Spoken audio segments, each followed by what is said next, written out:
देखो, आणविक ठोस है। आणविक ठोस हम किसको बोलेंगे? तो वह ठोस जो अणुओं के मिलने से बना है वो कौन सा ठोस कहलाएगा? आणविक ठोस कहलाएगा। वह ठोस जो अणुओं के मिलने से बना है उसको कौन सा ठोस कहेंगे? आणविक ठोस कहेंगे। बोला ऐसा आणविक ठोस वह ठोस है, आणविक ठोस वह ठोस है जो अलग अलग अणुओं के मिलने से बना है, या अलग अलग अणुओं से बना है। एक बात ध्यान रखिएगा, ये अलग अलग या सेम दोनों रहेगा तब भी हम उसको आणविक ठोस ही बोलेंगे। इसमें जालक बिंदु एक वर्ड आया यहाँ, जालक बिंदु। अब जालक बिंदु हम किसको बोलते हैं? आपको बताए थे कि कोई भी ठोस में पार्टिकल प्रेजेंट रहते कॉर्नर पर, उसके बॉडी पर, बॉडी के केंद्र पर, यानी जिस जगह पे किसी ठोस का पार्टिकल उपस्थित है उस जगह को या उस बिंदु को हम जालक बिंदु बोलेंगे। कौन सा बिंदु? बोला ऐसा कि जो आणविक ठोस है उसमें जालक बिंदु पर व्यवस्थित इकाइयां अणु होते हैं। व्यवस्थित इकाई क्या होता है? अणु के बारे में आप लोग पहले से ही जानते हैं कि परमाणु के मिलने से क्या बना? अणु। बहुत सारे परमाणु आपस में मिल के किसका निर्माण किया? जैसे अगर इसको एग्जाम्पल के रूप में देखा जाए तो आप अगर एक एग्जाम्पल लेते हैं H2O, तो ये H2O का अणु है। H2O का क्या है? लेकिन इसके भीतरिया में हाइड्रोजन 2 परमाणु है। हाइड्रोजन के कितने परमाणु? ये ऑक्सीजन के कितने परमाणु? ये समझ में आया कि परमाणु के मिलने से किसका निर्माण हुआ? अणु का। परमाणु के मिलने से किसका निर्माण हुआ? आपको कह रहा है कि इस ठोस के जालक बिंदु पर व्यवस्थित इकाइयां अणु होते हैं। व्यवस्थित इकाई क्या होते हैं? अणु होते हैं। ये विद्युत के अचालक होते हैं। ये विद्युत के क्या होगा? अचालक को आप लोग कुचालक भी समझ सकते हैं। कौन से चालक? कुचालक मतलब अगर आप इससे इलेक्ट्रिसिटी को पास कराइएगा तो इलेक्ट्रिसिटी पास होने नहीं देगा। आगे बोला इसमें आयन या आवेशित कण उपस्थित नहीं होते हैं। एक बात ध्यान से सुनिए, क्या क्या नहीं रहता है? ना आयन रहता है और ना ही कौन कण। ई तेरे को मूर्ख बना रहा है। बोलो कैसे? तुमने पढ़ा ऐसा, बचपन से आप देखते आए हैं कि अगर ये सामान ए है तो इसको हम लोग बोलते हैं कण। क्या बोलते हैं? कण। और अगर ए पर दे दिए चार्ज कौन ची प्लस, तब प्लस दे दिए, तब पूरे समन्वय का नाम क्या हो गया? आयन। ऊ में भी कौन आयन? धन आयन। कौन आयन? इस पर जो चार्ज दिए हैं ना इसी को आवेश कहते हैं। क्या बोलते हैं? आवेश को अंग्रेजी में चार्ज कहा जाता है। चार्ज मतलब प्लस या कौन सी दिया उस पे माइनस। आज जिस सामान पर प्लस और माइनस बैठा है उसको क्या कहेगा? तो समझ में आया? या तो आवेशित कण समझिए या तो क्या समझिए, ये उपस्थित नहीं होते हैं। इसीलिए ये द्रव या घुलित अवस्था में भी विद्युत के क्या होते हैं? कौन सा ठोस? आणविक ठोस। कौन सा ठोस? तो आपने अभी सीखा कि आणविक ठोस में जालक बिंदु पर व्यवस्थित इकाइयां अणु होते हैं। दूसरी बात, ये विद्युत के कुचालक होते हैं। अगर आप इसको लिक्विड रूप में बदल देते हैं या जल के साथ इसको मिला देते हैं तो उस समय भी यह विद्युत का कुचालक ही रहेगा, क्योंकि इसमें आयन या आवेश रहता। दिक्कत है दिक्कत तो बोल सकते हैं। NaCl को वो अणु से आयन से मिलके बनाना जी। ये प्लस और माइनस ये आयन से मिलके बना, इसको आयनिक ठोस बोलते हैं। भाई देखा, आणविक ठोस को निम्नलिखित वर्गों में बांटा गया। 3 वर्ग में आणविक ठोस को बांटा है। एगो ध्रुवीय, दूसरा अध्रुवीय और तीसरा हाइड्रोजन आवंधित आणविक ठोस। कौन सा ठोस? हाइड्रोजन आवंधित आणविक ठोस। अब एक बात सुनिए, हमने पहले डिस्कस किया अध्रुवीय आणविक ठोस को अंग्रेजी में कहते हैं नॉन पोलर मॉलिक्यूलर सॉलिड। इसको बोल सकते हैं कौन सा? Non polar molecular solid. Non polar molecular solid. एक बात ध्यान से पहले सुनिए, जब आप 11th क्लास में थे तो आपको सहसंयोजक यौगिक के प्रकार पढ़ना था, जिसमें कुछ पढ़ना था ध्रुवीय यौगिक और कुछ कौन सा? अध्रुवीय। पहले हम लोग चर्चा कर लेते हैं ध्रुवीय और किसके बीच में? अध्रुवीय। पहले देखा जाए।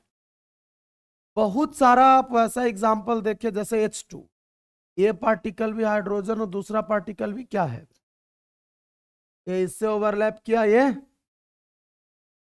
कोई एक और एग्जाम्पल लेते हैं, AB, चलिए ए अलग पार्टिकल और ये किया तो साझा ही है, किया तो क्या है, साझा है, लेकिन यहां दोनों समान सेम है, तो जितना इलेक्ट्रोनेगेटिव E उतना ही इलेक्ट्रोनेगेटिव। अब बताइए आप ही कि इस H2 में इलेक्ट्रोनेगेटिविटी डिफरेंस कितना होगा, विद्युत ऋणात्मकता का अंतर क्या होगा, 0। क्या हो जाएगा, बोलो कैसे। विद्युत ऋणात्मकता का जो अंतर है, विद्युत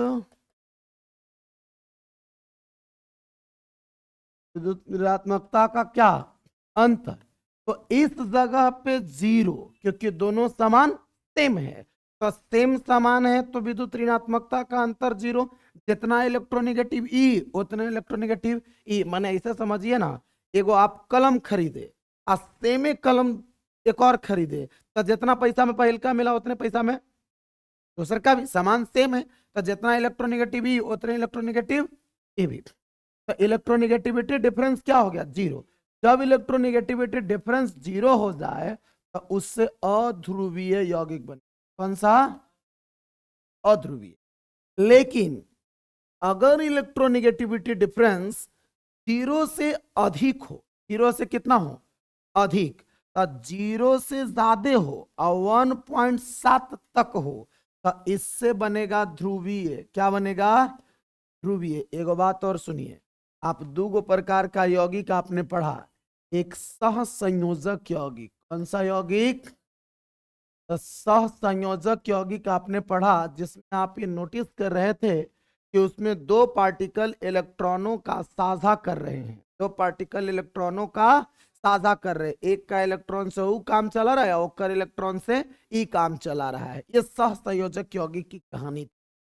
सहसंयोजक यौगिक के परमाणुओं के बीच विद्युत ऋणात्मकता का अंतर 0 से लेके 1.7 तक होता है। कहां से कहां तक, 0 से 1.7 तक। जैसा ही 1.7 से आगे बढ़ा, जैसे ही अगर आगे बढ़ा तो वो बन जाएगा आयनिक यौगिक। कौन सा यौगिक, देखो नाम से ही बड़ी काम हम लोग सुन लेते हैं ना जी। गायक उयक का नाम देखिएगा, नाम रखेगा एकदम रंगीला, तुरंत पॉपुलर हो जाएगा। नहीं, नाम रखा सह संयोजक, माने साझा करके बनाया।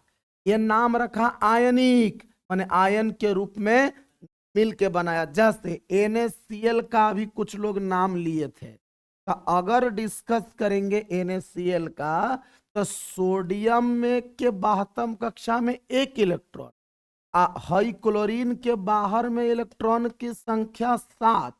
इसकी बेचैनी है कि हम तुमसे मिले, इसकी बेचैनी है कि इलेक्ट्रॉन हमर कोई ले ले, इसकी बेचैनी है कि हमको कोई इलेक्ट्रॉन दे दे। एगो लेना चाह रहा है और एगो देना चाह रहा है। तो सोडियम जैसी क्लोरीन के साथ मिलेगा ना, तुरंत इलेक्ट्रॉन इसको दे देगा। अब बताओ, अगर इलेक्ट्रॉन दिया तो इस पे चार्ज प्लस और इस पे चार्ज, अब इन दोनों के बीच अट्रैक्शन फोर्स लगा, एकरे वजह से बन गया कौन चीज, NaCl। क्या बन गया, NaCl बन गया। तो देखो इन दोनों के बीच इलेक्ट्रॉन स्थानांतरित हो रहे हैं कि साझा हो रहा है, स्थानांतरित हो रहे हैं, सीधा एक से उठ के दूसरे पे चला गया। तो इस प्रकार के ठोस को, इस प्रकार ठोस बोल रहे हैं, इस प्रकार के यौगिक को कौन सा यौगिक, आयनिक यौगिक। कौन सा यौगिक, तो पहले आपने ये समझ लिया कि सहसंयोजक यौगिक कब बनेगा, जब साझा होगा। तो साझा कब तक हो सकता है, तब तक इन दोनों के बीच का अंतर 0 से 1.7 के बीच में हो, उसकी विद्युत ऋणात्मकता का अंतर। अगर 1.7 से ज्यादा हो गया तो उस कंडीशन में कौन सा यौगिक बनेगा, कौन सा यौगिक। बात समझ में आया। सेम कास्ट वाला से प्यार हुआ तो ब्याह होने में कोई दिक्कत नहीं है, लेकिन अगर अलग अलग है तो उसमें थोड़ा बहुत समस्या आएगा। कोई दिक्कत है इसमें। तो आपने अभी क्या सीखा कि सहसंयोजक यौगिक कैसे बनेगा और आयनिक यौगिक कब बनता है। हम आपसे इधर पीछे डिस्कस किए थे कि अगर दो परमाणुओं के बीच विद्युत ऋणात्मकता का अंतर क्या हो, 0, तो उससे यौगिक बनेगा कैसा। अब अगर 0 के बाद और 1.7 के बराबर, तो अगर इतना के बीच में है तब वो कैसा बनेगा। ये बात समझ में आई कि कोनो दिक्कत है? कोनो दिक्कत ना है, दिक्कत ना है तो पीछे आइए, आइए पिछवाड़े में। यहाँ देखिए, अध्रुवीय आणविक ठोस समझना था। और ये अध्रुवीय आणविक ठोस कैसे समझिएगा, बोला ऐसा, ऐसे ठोस में अणु अपेक्षाकृत निर्बल द्विध्रुव अन्योन्य क्रिया से एक दूसरे के साथ जुड़े होते हैं। सुन लो, अभी आपने सीखा कि दो परमाणु के बीच विद्युत ऋणात्मकता का अंतर 0 है। विद्युत ऋणात्मकता का अंतर क्या है, 0। हम भी संपन्न हैं और तुम भी संपन्न है, तो ना हमको तुमसे कोई जरूरत है ना तुमको हमसे कोई जरूरत है, तो रिलेशन रहेगा लेकिन उतना ही भर। हमारे बाराती में आप तनी ढेर डांस किए हैं तो हम आप में तनी ढेर कर देंगे, अब अगर कम किए हैं तो कम, क्योंकि यहाँ कोई समझने के लिए तैयार नहीं है। तो यहाँ क्या बोला था, एक बात सोचो, तुम दोनों परमाणु का विद्युत ऋणात्मकता सेम, तब बोलो तो दोनों के बीच बॉन्ड प्रबल बनेगा कि दुर्बल बनेगा। दुर्बल न बनेगा जी, तो कैसा बॉन्ड बनेगा, निर्बल। द्विध्रुव द्विध्रुव अन्योन्य क्रिया से एक दूसरे के साथ क्या रहते हैं। तुम भी नौकरी करो, पत्नी भी नौकरी कर रही है, बोलो तो सांझ के पैर दुखा रहा है तनी को चाय बना दो, वो कहेगी हमरो दुखा रहा, मुंह तो वही किए हैं, है ना हो। चलिए, इस ठोस के अंतर्गत उपस्थित अणु एक दूसरे से निर्बल बल, निर्बल माने कौन सा, कमजोर, निर्बल माने कमजोर बल या परिक्षेपण बल द्वारा जुड़ा रहता है। या कौन सा बल, परिक्षेपण बल द्वारा जुड़ा रहता है। कोनो दिक्कत है इस समझने में, चलो दिक्कत नहीं तो मिटा दे, ये तो समझाए थे। ये कौन सी ठोस की बात कर रहे हैं हम लोग, अध्रुवीय आणविक ठोस। कौन सा ठोस, अध्रुवीय आणविक ठोस। तो अध्रुवीय आणविक ठोस के घटक कण, घटक कण का एग्जांपल में ऐसे समझिए, आपने शरबत बनाया, शरबत बनाने में चीनी और पानी को डाला, तो जो चीनी और पानी है वो घटक कण है, कण है, घटक कण। तो इसके घटक कण या तो अणु या परमाणु या सहसंयोजी आबंध द्वारा निर्मित, क्या कैसा अणु होना चाहिए, सहसंयोजी आबंध द्वारा। कैसा, तो तुम सोचो कि क्या NaCl इस अध्रुवीय आणविक ठोस का एग्जाम्पल हो सकता है, नहीं होगा। क्यों, क्योंकि यह आयनिक है। कैसा है, लेकिन इसको कैसा बंधन वाला चाहिए, सहसंयोजी आबंध के द्वारा जुड़ा हुआ। कैसा, एग्जाम्पल है हाइड्रोजन, क्लोरीन, आयोडीन, तो दोनों सेमे पार्टिकल है, तो सेम रहेगा तो अध्रुवीय, अब अगर अलग अलग रहा तो। सबसे सिंपल देखो, ये कोई बड़ा मामला नहीं है, इसके एक्सेप्शंस आपको मिलेंगे, लेकिन सामान्य रूप से अगर सोचोगे तब सेम वाला पार्टिकल मिले तो अध्रुवीय और अलग अलग वाला मिले तो। ये सामान्यतः संपीड्य होते हैं। कैसा होता है, संपीड्य होता है। अट्रैक्शन फोर्स कम लग रहा है तो कौनो दबा देगा, नहीं जी, ये प्रायः क्या रहते हैं, संपीड्य। संपीड्य माने इसको हम दबा सकते हैं, अध्रुवीय आणविक ठोस को हम क्या कर सकते हैं, दबा सकते हैं। ये कमरे के ताप और दाब पर, ये कमरे के ताप पर किस पर, दाब पर द्रव पदार्थ या गैस होते हैं, या तो द्रव या तो क्या, या तो द्रव या तो क्या। कोनो दिक्कत है, मिटा दें, चलिए बदल देते हैं, दिखते नहीं है तो। दूसरा, ध्रुवीय आणविक ठोस। आप सोचो, अभी आप जब अध्रुवीय सीखें तब बहुत सारा डाटा आपको यहीं पे क्लियर हो गया होगा कि ध्रुवीय आणविक ठोस हम किसको कहते हैं। ध्रुवीय आणविक ठोस बोला कि ध्रुवीय आणविक ठोस वे ठोस हैं जिनके अणु कौन सा, ध्रुवीय सहसंयोजक बंध के द्वारा, कौन सा बंध, ध्रुवीय सहसंयोजक बंध के द्वारा जुड़े होते हैं, उसके डिफिनेशन में लिख सकते थे कि वे ठोस जिसके कण अध्रुवीय सहसंयोजक बंध के द्वारा जुड़े रहते हैं, कौन सा ठोस कहलाते हैं? अध्रुवीय आणविक ठोस कहलाते हैं। या ध्रुवीय आणविक ठोस, तो वे ठोस जिसके कण ध्रुवीय सहसंयोजक आबंध के द्वारा जुड़े होते हैं, उसको कौन सा ठोस कहेंगे? ध्रुवीय आणविक ठोस। कौन सा ठोस? चलिए, अगर ध्रुवीय आणविक ठोस समझ में आ गया है तो आप ये भी चीज नोटिस किए हैं जब समझा रहे थे तब, कि दो पार्टिकल के बीच जब विद्युत ऋणात्मकता का अंतर होगा तब कहेंगे हम उसको ध्रुवीय, तब बनेगा, नहीं तो नहीं। जब विद्युत ऋणात्मकता का अंतर हो गया तो अट्रैक्शन फोर्स थोड़ा बढ़ जाएगा, और जब अट्रैक्शन फोर्स बढ़ जाएगा तो जो अट्रैक्शन उसमें कमजोर लग रहा था इसमें अब क्या हो जाएगा? प्रबल, मजबूत। ऐसे ठोस में अणु अपेक्षाकृत, जैसे अपेक्षाकृत वर्ड का इस्तेमाल करें तो आपको समझना है कि किसी न किसी रूप से दूसरे से उसको रिलेट या कोरिलेट किया है।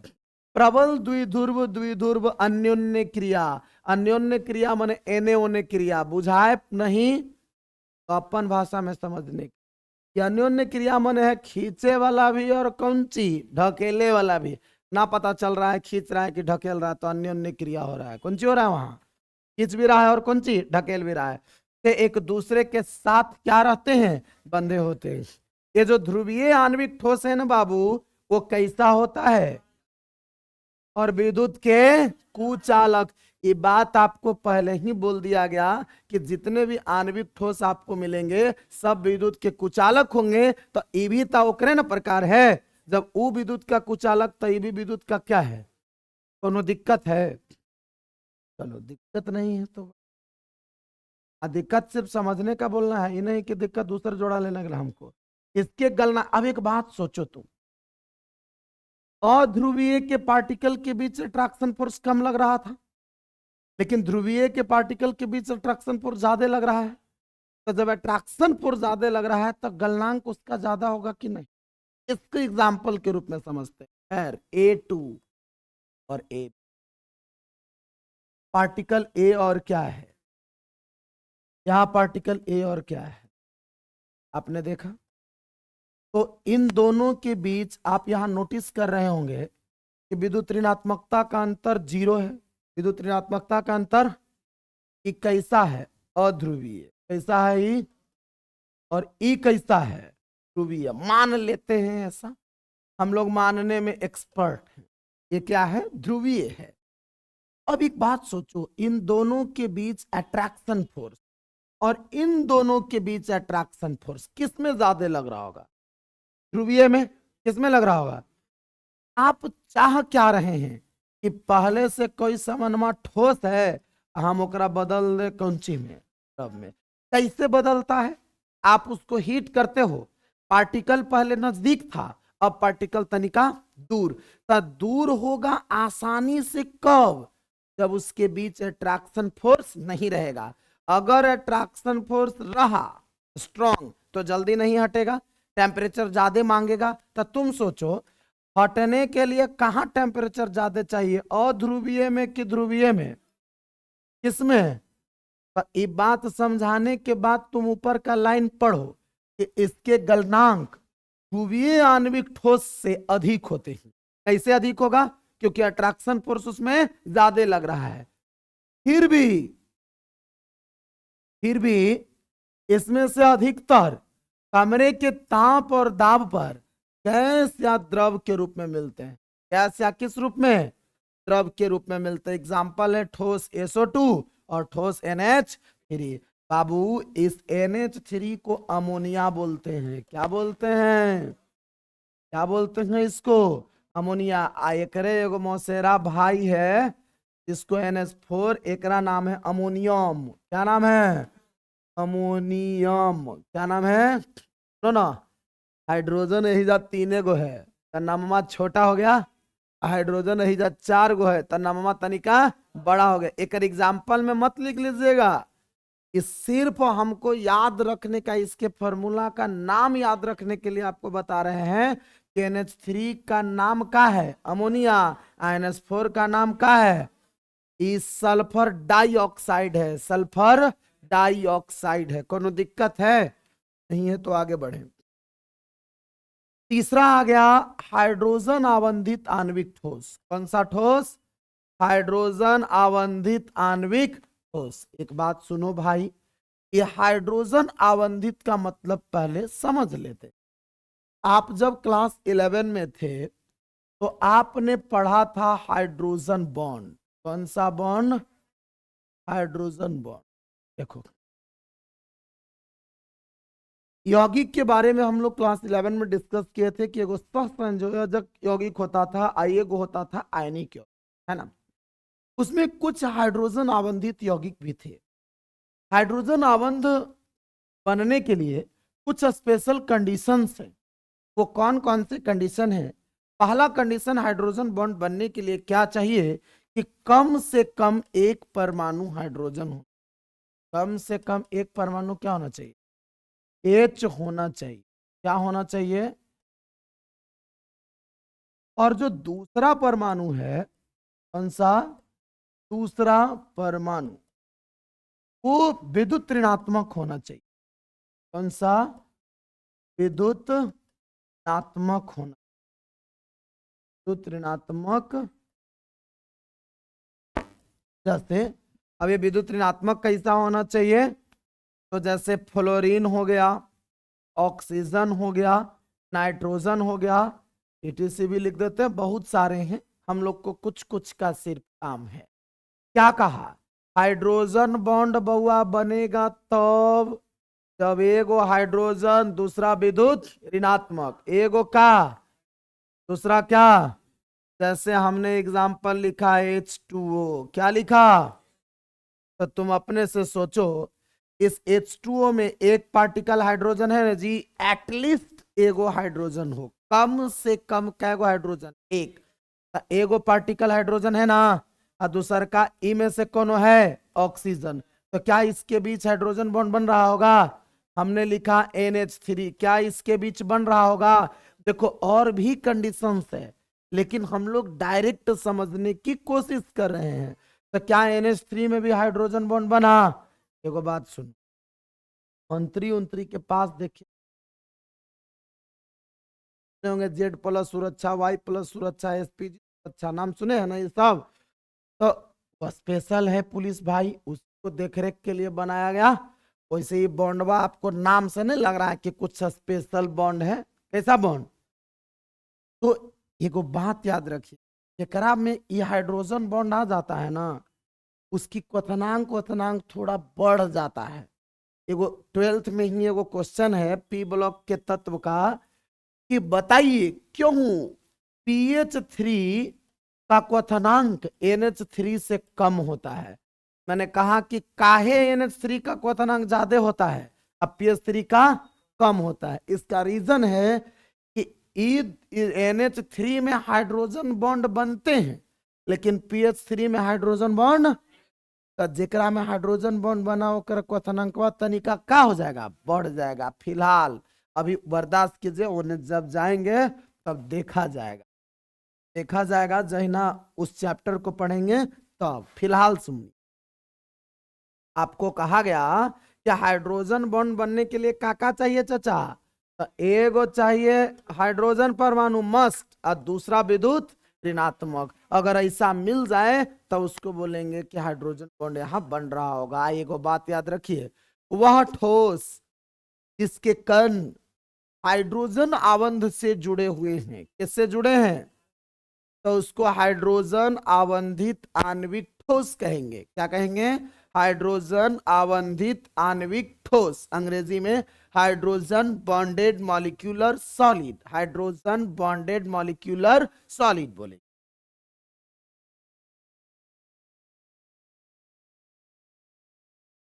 देखो, इसमें कणों के बीच कौन सा बॉन्ड बनते हैं? कौन सा बॉन्ड?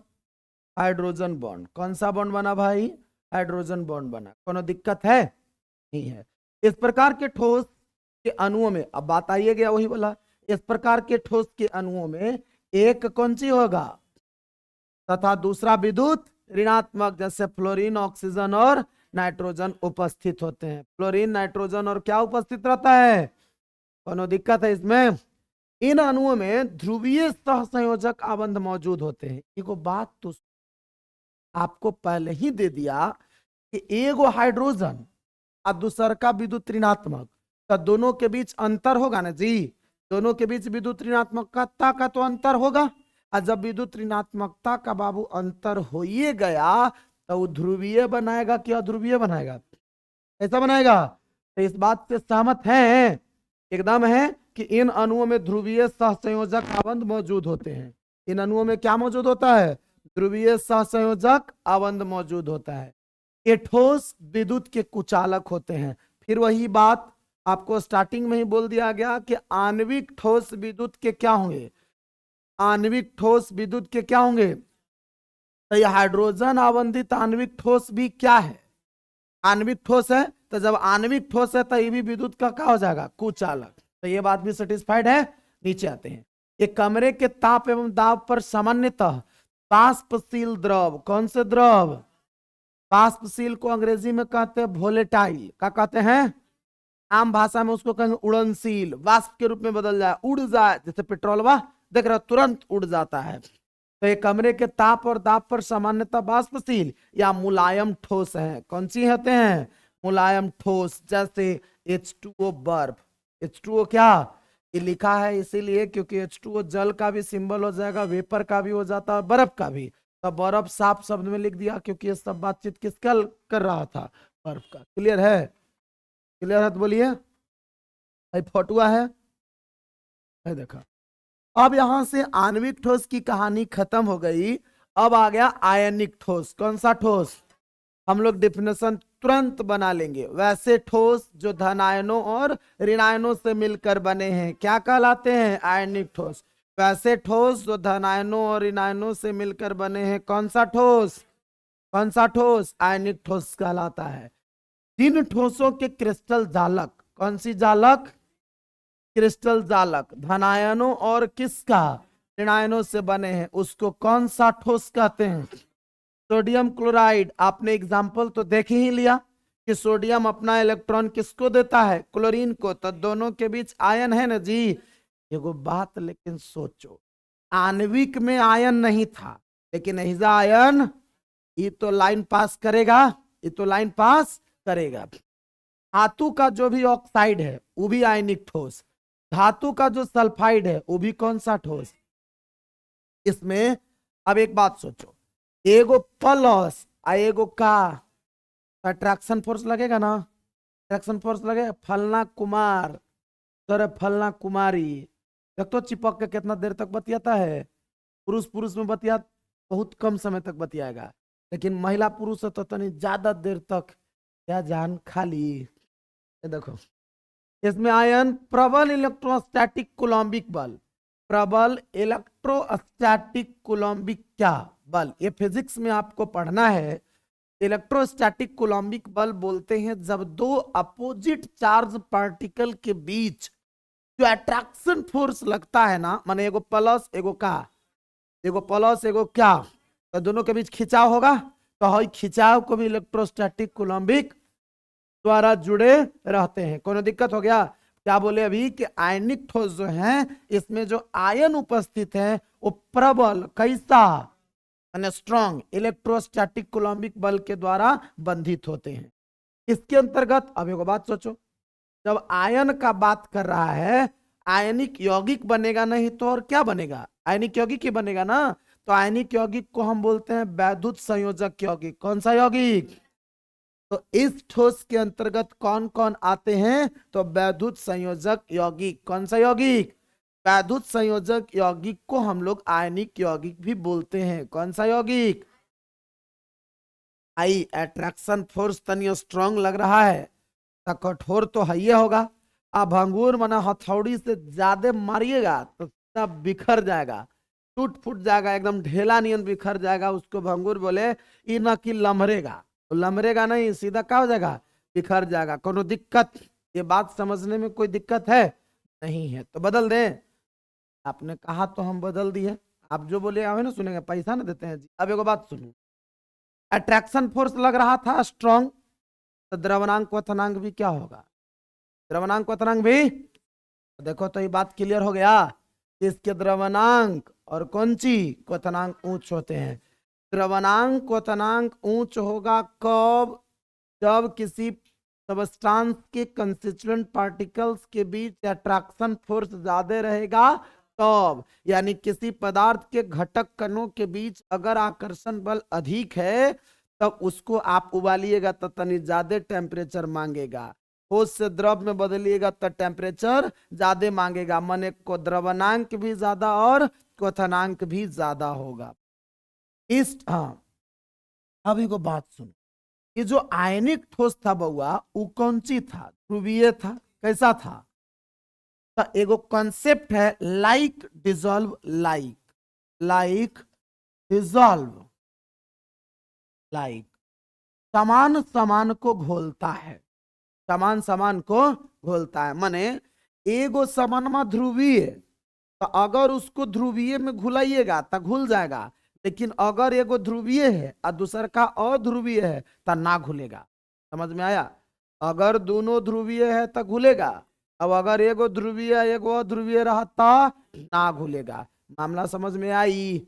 चलो अगर आ गई तो हई देखा, ये साधारणतः जल, कौन सी?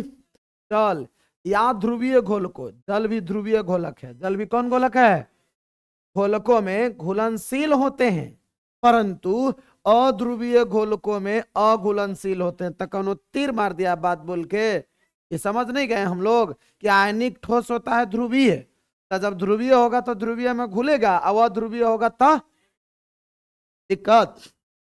इस ठोस के आयन स्वतंत्र, अब एक आगे देखिए, इस ठोस के आयन जो है बाबू वो रहता तो है लेकिन स्वतंत्र नहीं होते हैं, जिसके चलते ये विद्युत के निर्बल चालक हैं। कैसे चालक हैं? समझ रहे हो ना? पेरेंट्स अगर स्ट्रिक्ट है ज्यादा नहीं बतियाएगा, कभी कभी राते में इंस्टाग्राम से क्या लिया, लेकिन बतियाएगा। अब आयन है तो विद्युत का चालन करेगा, लेकिन निर्बल चालन करेगा कम में। लेकिन अगर घर पे कोई नहीं है तो पूरा रेल के बतियाएगा।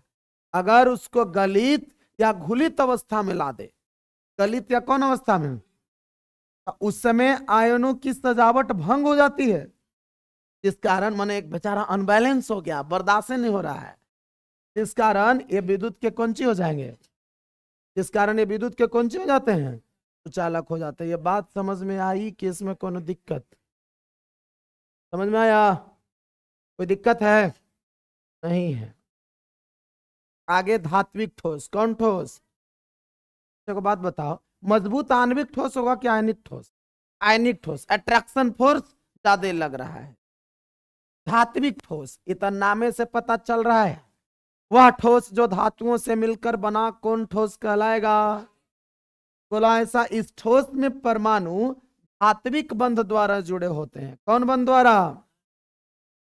इसके जालक में इलेक्ट्रॉन स्वतंत्रता पूर्वक गति करते हैं। कौन सा पूर्वक? स्वतंत्रता पूर्वक। तो ये देखो सोच लो, तुम को तेज बनना है तो पहले से ही सोचना पड़ेगा। आदमी शुरू जहां से कर रहा है खत्म कर रहा है वहां शुरू करो, ऐसा नहीं।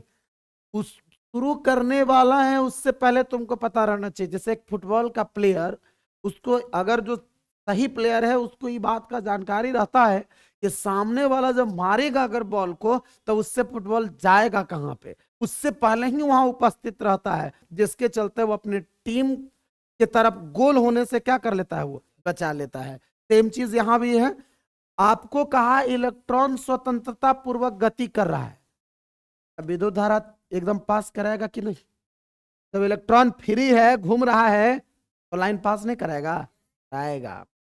मुक्त इलेक्ट्रॉन के कारण ये विद्युत तथा उष्मा के कौनची होते हैं? सुचालक। काहे होता है जी? ये काहे होता है? क्योंकि इसमें फ्री इलेक्ट्रॉन है। कौची है?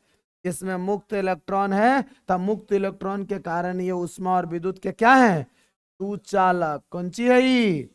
कौन ठोस है? तनी देख लो, धात्विक ठोस। कौन ठोस? और कौन कुचालक होता है? आणविक ठोस। कौन सा ठोस? याद हो गया ना? अब एक बात सुन, अब धातु वाला मामला है तो तन्य आघात वर्ध तो होबे करेगा, ये तो बचपने से देख रहे हैं। तन्य मने बुझाता है क्या? तन्य मने किसी सामान को खींच के लंबा वायर जैसा बना सकते हैं। सबसे अधिक तन्य पदार्थ है सोना। कौन सी है? 1 ग्राम सोना से 2 किलोमीटर लंबा वायर खींचा जा सकता है। 1 ग्राम सोना से 2 किलोमीटर लंबा वायर खींचा जा सकता है। उतना ज्यादा तन्य और कोई पदार्थ नहीं है।